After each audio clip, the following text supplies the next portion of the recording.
Muito bem, irmão. Vamos então à continuação, a segunda parte. Isso derruba a teologia da prosperidade. Quem não serve a Deus sofre e passa a servi-lo, a vida mudará. Sendo que Jó viveu no período da consciência, recebeu em dobro tudo pelo seu sofrimento por ser fiel. Uma teologia da prosperidade de hoje diz que se servir a Deus, você vai prosperar, nada disso. Jó não servia a Deus na época, porque havia ensinamento sobre prosperar. Ele servia a Deus porque ele era fiel. Agora, vamos aos acontecimentos. Havia reuniões nas regiões celestiais e Satanás apareceu diante do Senhor porque, algum motivo, Deus permitia a presença dele. Há várias interpretações sobre esses filhos que ali estavam, e o mais sensato é que são anjos. Segundo Jó, capítulo 1, versículo 6, e num dia em que os filhos de Deus vieram apresentar-se perante o Senhor, veio também Satanás entre eles. E o texto não nos dá maiores detalhes sobre isso. Havia reuniões no céu e os anjos traziam informações do universo e Satanás tinha acesso ao Senhor. A pergunta de onde vens, que notícias traz? Então veja que ele vinha lá de um sentido sem direção de rodear a terra. E os anjos vinham de todo o universo, que é impressionante o universo que há. A gente às vezes só tem conhecimento aí dos planetas que estão em volta da Terra, né? Mas o universo é infinito. Deus testemunha de Jó, e Satanás não se conforma e diz: tira tudo o que ele tem.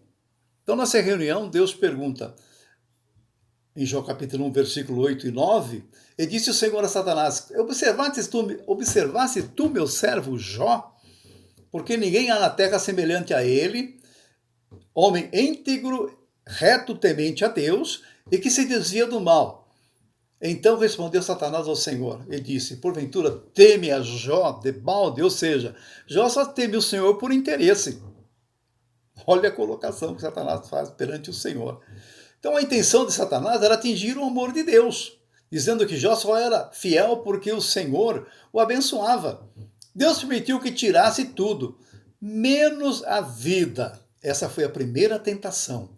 Jó capítulo 1, versículo 11. Mas estenda a tua mão e toca em tudo quanto tem, e verás que não que blasfêmia contra ti. E disse o Senhor a Satanás: eis que tudo quanto ele tem está na tua mão, somente contra ele não estendas a tua mão. Veja aí que Satanás forçou, de uma certa forma, por inveja,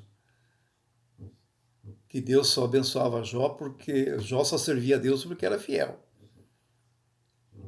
Mas isso não ocorreu, né? E Satanás usou os seus seguidores para tirar todos os seus bens, matar seus servos, seus filhos.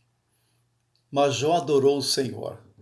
Jó, em capítulo 1, versículo 20 e 21, nos diz: então Jó se levantou e rasgou o seu manto e rapou a sua cabeça e lançou-me em terra e adorou. E lançou-se em terra e adorou e disse: nu saí do ventre da minha mãe, nu voltarei para lá. O Senhor deu, o Senhor tomou. Bendito seja o nome do Senhor.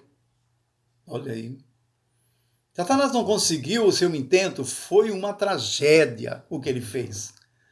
Em outra reunião, lá estava ele novamente, e Deus testemunha de Jó pela segunda vez. E ele pede uma segunda tentação: tira a sua saúde.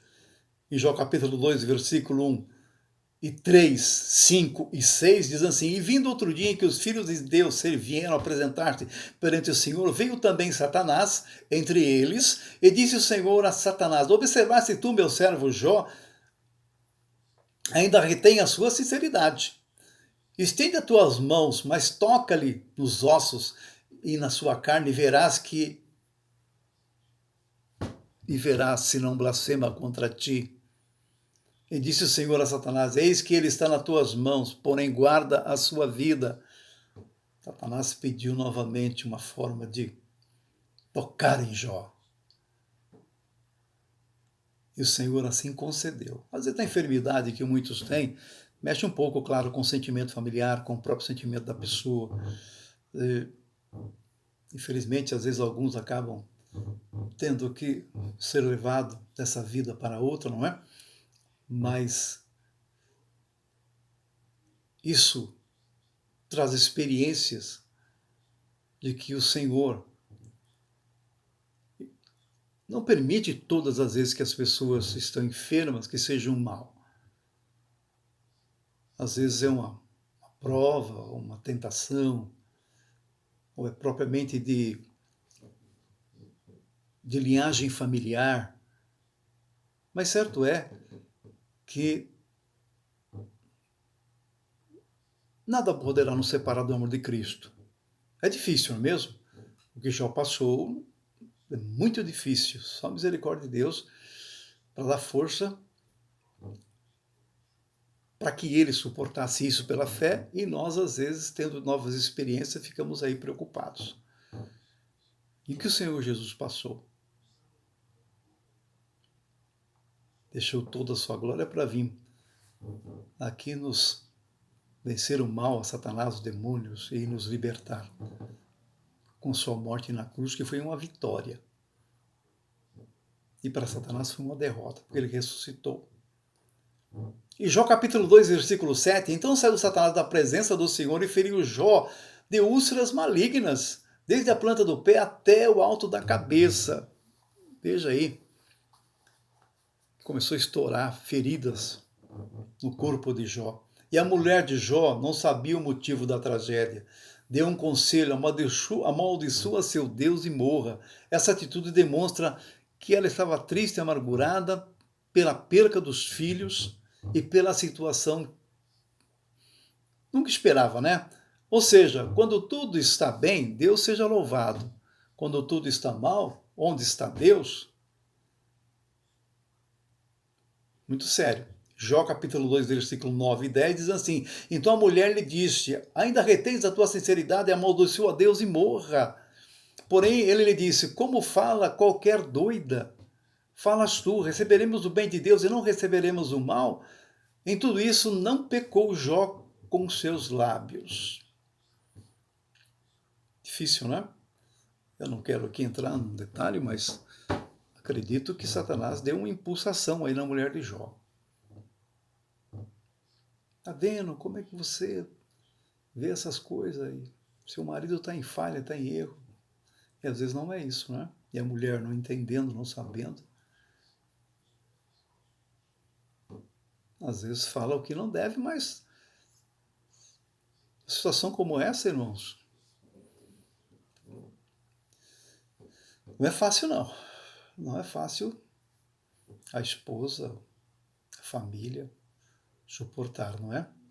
Mas, aqui, já presenciei famílias cristãs passarem por experiências amargas, mas continuaram firmes na fé. Às vezes existe permissão de Deus. O cristão precisa estar sempre vigilante. Os demônios ficam observando e procurando uma brecha para atacar. Como diz em 1 Pedro capítulo 5, versículo 8 e 9, sede sóbrios, vigiai, porque o diabo, vosso adversário, anda em derredor, bramando como leão, buscando a quem possa tragar, o qual resistir firme na fé, sabendo que as mesmas aflições, se cumpre entre os vossos irmãos no mundo. Agora, Timóteo, 1 Timóteo capítulo 3 e 12 fala: e também todos os que piamente querem servir o Senhor padecerão perseguições. Vai entendendo.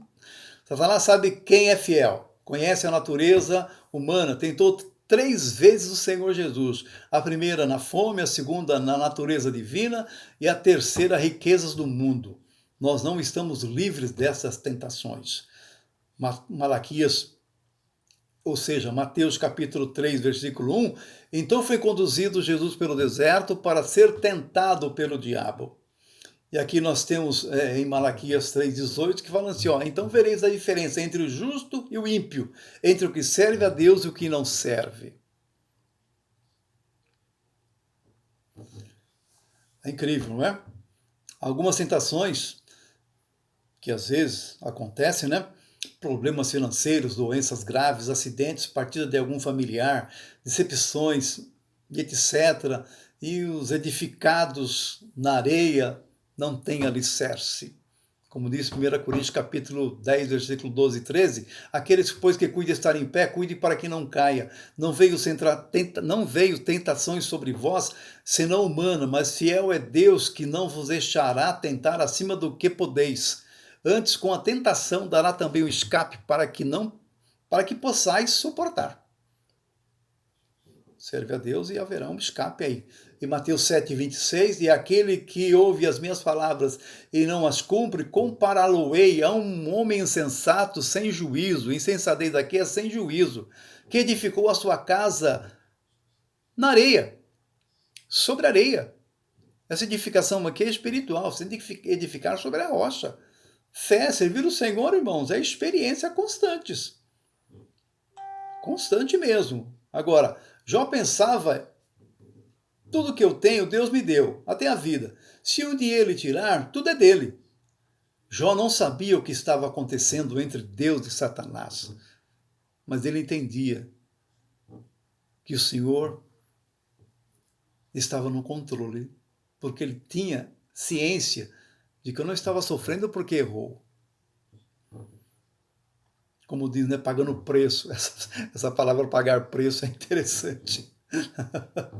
Jó capítulo 3, versículo 25 e 26 nos diz assim: porque aquilo que eu temia sobreveio, e o que receava me aconteceu. Nunca estive tranquilo, nem sosseguei, nem repousei, mas veio sobre mim a perturbação. Jó não possuía, era abençoado, mas ele estava sempre preocupado.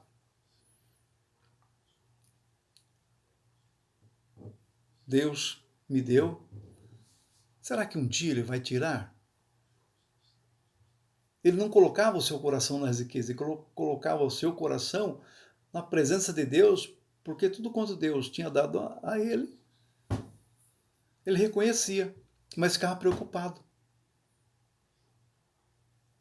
Vamos parar aqui, mas iremos para a terceira parte e vamos entender um pouquinho melhor agora também essa terceira parte, ok?